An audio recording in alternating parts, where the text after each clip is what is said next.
What's up YouTube, Capital G here, checking out some brand new cards that just got revealed coming out of Rise of the Duelist. We talked about this set yesterday, and then Konami revealed 6 more cards from this set. It looks like we're getting support for Ancient Warriors, Megalift, SHADDOLL, basically a lot of archetypes that either just premiered in Ignition Assault or are getting support, like, SHADDOLL is getting a structure deck recently. So this is really interesting. I think I'm going to break this into 2 videos so you guys don't have to sit through one really long video to find out information about the cards that you're interested in. Let's go ahead and talk about the new Megalift card because I'm very excited about the potential of Megalifts. You guys probably saw the duel video I had on my channel on Sunday, and this card is actually kind of insane. This is Megalift Fall, and I don't know how to pronounce that damn name. That's the best I got. It's an Earth Attribute Rock Ritual monster, level 2, so this is the lowest level Megalift monster so far. 500 attack and 2000 defense, and it says that you can ritual summon this card with any Megalift card. The first and second effects are both hard once per turn, but you can stack them in the same turn. The first effect says if this card is ritual summoned, you can target one ritual monster in your graveyard. This card's level becomes that monster's level, then add that target to your hand. Second effect, during the main phase, and this is a quick effect, you can ritual summon one Megalift ritual monster from your hand or deck by tributing monsters from your hand or field whose total levels equal or exceed the level of the monster you ritual summon. Okay, so this card is absolutely amazing for the Megalift archetype. I think both effects are very valuable. The first effect obviously is going to help with resource management, which is always important with rituals. Basically, it's the field spell effect built right into it, where when you ritual summon, you get to add one of your ritual monsters like back from your graveyard to your hand. Being able to do that twice if you have the ritual spell, definitely going to be good. Essentially, it kind of makes ritual summoning free in the archetype. Also, the fact is you can copy the level of one of your level 8 monsters, and then you can use the second effect. Then basically you can just kind of ritual summon using this card itself. It kind of becomes a lone fire blossom at that point, except it is an actual ritual summon. I think the fact that you can ritual summon straight from your deck is absolutely bananas. I mean, imagine being able to summon like a Megalift Thor from your deck during your opponent's turn. If you guys saw those Megalift duels that I had on my channel on Sunday,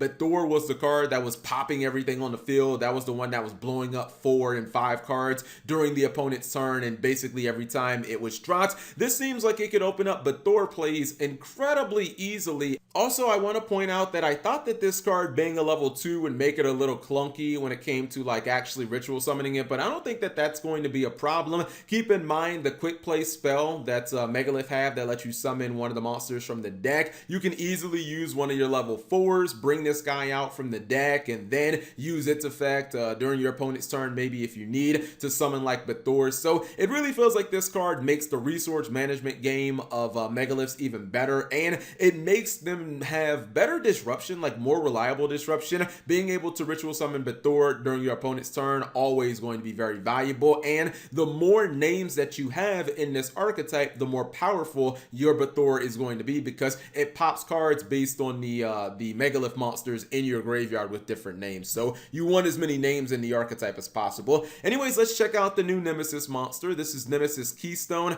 Obviously, Nemesis, the archetype coming out in Eternity Code. This is a rock monster. It's Earth Attribute, level 1, 700 attack and 0 defense, so it's technically a 1-for-1 target. Your first and second effects are both hard once per turn, but you can stack them in the same turn. Your first effect says target one of your banished monsters, except another copy of Nemesis Keystone. Special summon this card, and if you do, shuffle that target into your deck. Second effect, during the end phase, if this card is currently banished or was banished this turn, you can add this card to your hand. I actually really like this, but I think that this could be a very strong card in conjunction with a lot of the decks that run Block Dragon. Like, think about an archetype like Burning Abyss, or I guess you could call it Block BA, an archetype where you don't even have to technically hard draw this card. You could essentially just mill it for Dante or something like that, end up banishing it to summon Block Dragon, and then during your end phase, you just add it to your hand for free. And then it could be used for like a Nightmare Monster effect, or discard fodder for like a Twin Twister or something like that. Also, it's just very easy easy to like special summon, because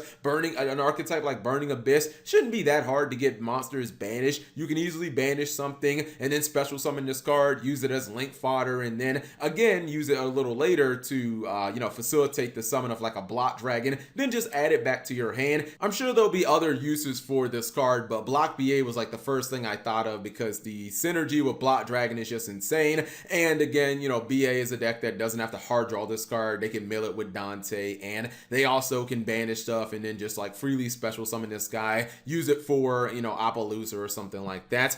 Your final card is a brand new SHADDOLL support card. Obviously, SHADDOLLs are popping right now. They just won the Card Market Series event over in Europe, and they got a structure deck coming out. So this is SHADDOLL Rug. It's a continuous trap card with a hard once per turn on its effect. During the main phase, you can fusion summon one SHADDOLL fusion monster from your extra deck by banishing fusion materials listed on it from your field or graveyard, but it cannot attack directly. Then you can send one monster your opponent controls with the same attributes as the summon monster to the graveyard.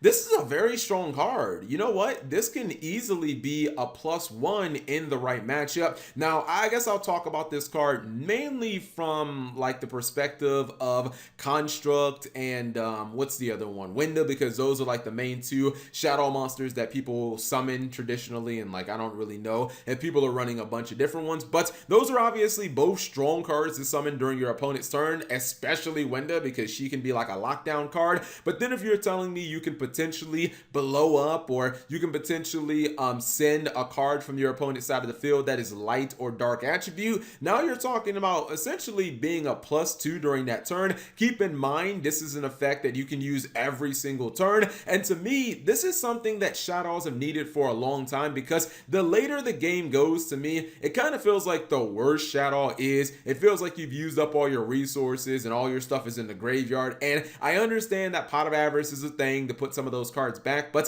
SHADDOLLs needed a way to be able to use the graveyard in which they've been sending resources for the entirety of the game. Now SHADDOLLs actually get a lot of value out of their graveyard, and I'm looking at certain SHADDOLL cards, maybe like El SHADDOLL Grista, a card you don't really see hit the field all that often, but SHADDOLLs probably are playing like, I don't know, maybe they're playing Ash Blossom, so they could definitely have a fire monster in their graveyard, summon something like a Grista during the opponent's turn. That monster kind of has like a solemn warning, if I remember correctly, in its effect, and that could definitely disrupt the opponent. Or like I said earlier, being able to summon a Winda during your opponent's turn is pretty good against like a combo deck, and being able to send their card to the graveyard is just kind of icing on the cake. Also, that removal effect does not target at all. Anyways, I think we got 3 solid cards here, but what do you guys think? Leave it in the comment section below. Thank you guys for watching. As always, subscribe if you have not already, and turn on that notification bell for daily videos.